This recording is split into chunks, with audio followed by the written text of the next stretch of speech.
Hello! Take two. Take two? Well, I just like this next installment. Our couch talk. Because people seem to quite enjoy us just sitting on the couch and having a conversation with you. It's like perpetually hanging out with us. Mm-hmm. This is crooked. Tripod is giving us problems. Why is it tipped up like that? We both kind of have like one side of shadow on us. Yeah, well, we can't move the window, Well, unfortunately. we can move the table a little bit more this way. Why can't it just be flat? That is, yeah, it's definitely crooked.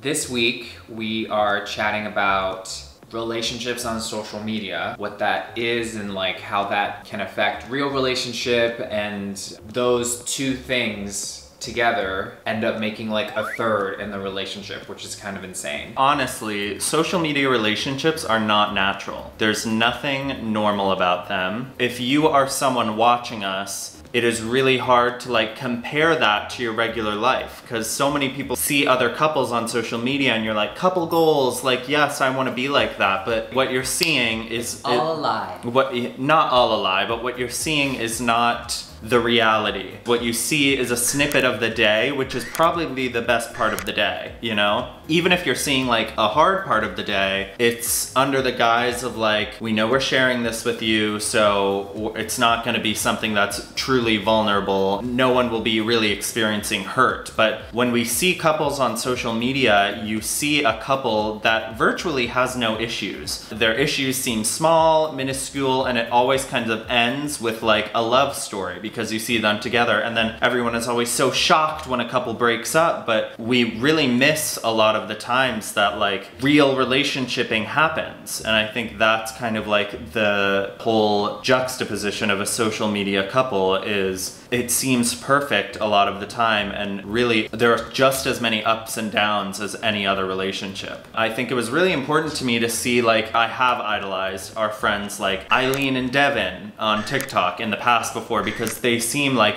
just so great and wonderful, and she posted on her Instagram story a while ago that they go through the same things as every other couple. And it was crazy because I was going through something that I think people go through with us, where they see us never really having hard times together, and they may see that in their own relationship or in a friendship and be like, well, why isn't my relationship like theirs? When really, I'm doing the same thing with another TikTok couple and thinking, oh, well, sometimes Ian and I fight, and they seem to never fight. But they do, because that's just how relationships work. I completely agree with everything you're saying in terms of we're all doing that same thing. I'm sitting in my bubble thinking no one is experiencing what I experience in my bubble. I'm the only one who has this. This problem that I have, this thing I've made up, this fabricated lie, or just truth in my head. I'm the crazy person who makes it all up, but literally every other person is doing the same thing. And on top of that, the like finisher is, I wonder if anyone else is wondering if I'm doing this. The whole, all of a sudden, it like we take it from us and we create this like script in our mind,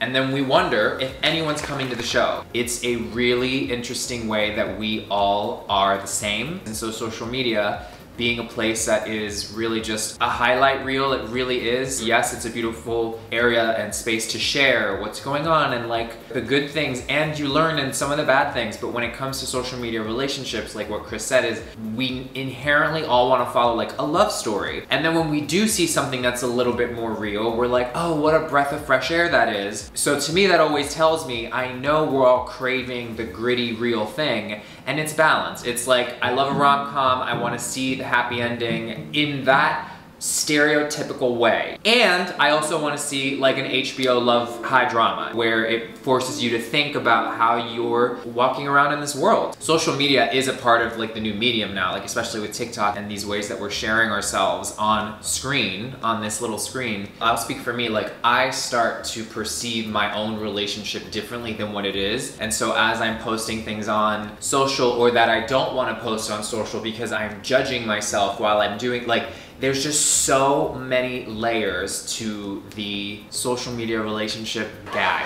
Relationships kind of have this guise under them, but like once I will be in a relationship, I no longer feel loneliness. That is so far from the truth, because it is so lovely to have your person and cohabitate with them and be with someone all the time, but like when you're when you're in your own head, you may be the only person feeling these things. So I think it's important to know that like if you're single out there, a relationship isn't the cure to your loneliness. The cure to your loneliness comes from your own heart. And if you're in a relationship and you're still feeling lonely and you may be gaslighting yourself and wondering, why am I feeling lonely when I have like someone I love with me? That is completely normal, especially during COVID. That loneliness is just amplified, and it's been going on for so fucking long that we seem to have just normalized everything that's happening and thinking like, oh, it's normal for me to feel like I have no friends, and it's normal for me to feel lonely, when in the past we used to just like call up our friends and go hang out with them every weekend or every night. It's almost as if that past has just like dissolved away and we have forgotten about it. We have to remind ourselves that these are not normal times, and that there will be a time when that can reconvene and happen again, and your loneliness is valid, and you're also so not alone in your loneliness. You're always going to be with yourself, single with the person, married 5 or 6 years, and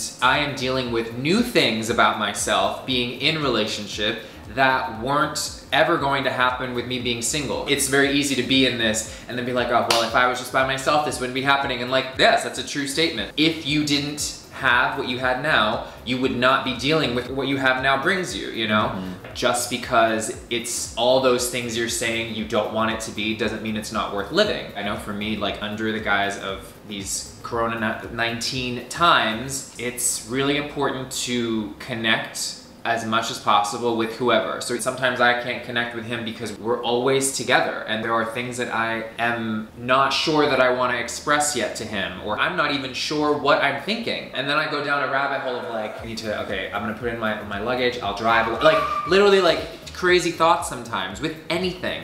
Or I just start folding my socks like really neatly, and like that's my way of handling the lack of control I feel, or something like that. I also just want to say that we've been together only for a year and a half, and we're still learning. So if you're watching this video under the thought that like we have it all figured out and we are the ones here to give you relationship advice, that's not true. This is just a conversation where we are figuring out things by just speaking them into the world, and we would love to hear your thoughts on them as well. It's important to know that any relationship that's giving you advice is still also in the process of figuring it out. So it's important not to idolize and think they know what they're doing. How do I do what they're doing? Because your process is going to be different than anyone else's. This is our way of helping to communicate what's going on in us, to hopefully feel like you can relate, and you just go, oh, I know what they've been through, like I went through it this way, and it just invites more conversation and new thought. I mean, let's figure this out together. Yeah, exactly. You know, everything is about creating and finding some structure in this unstructured time that we're in, and not pulling away from the people who love you and the people you love. Period. Period. Yeah.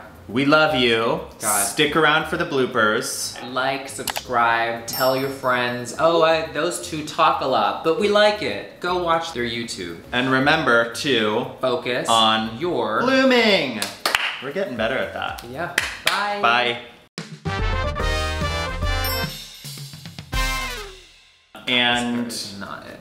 The biggest thing is your arms look so good. Oh, thanks. Thanks, babe. Rawr. And there are hard parts that happen. I'm like weirdly tearing up right now. I think it's because there's like I know. It's a hard conversation. It is a hard conversation. It's so hard.